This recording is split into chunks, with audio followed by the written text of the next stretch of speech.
Danger alerts. Using your precious gadgets near water might be a disaster waiting to happen.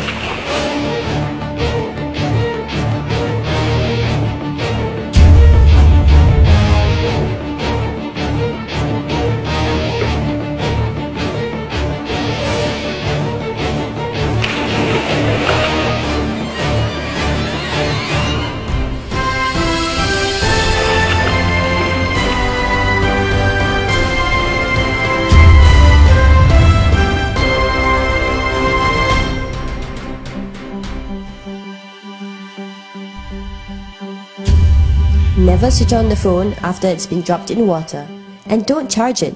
This may cause a short circuit in your phone. Dry out your phone immediately. Remove all parts before you try to dry it. Use a vacuum cleaner and not a hairdryer. Contrary to common advice, try not to use a hairdryer to dry out the phone. This may force moisture further into the small components.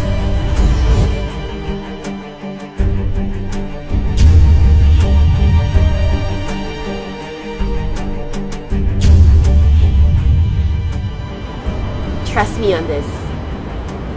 Leave it in the sack of rice for the next 3 days. The rice will help to soak up the rest of the moisture.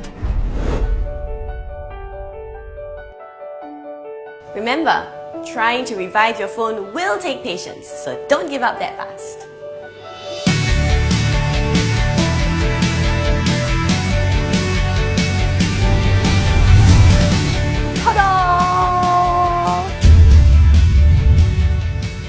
This method may not work all the time, but it increases the chances of your phone surviving a water disaster.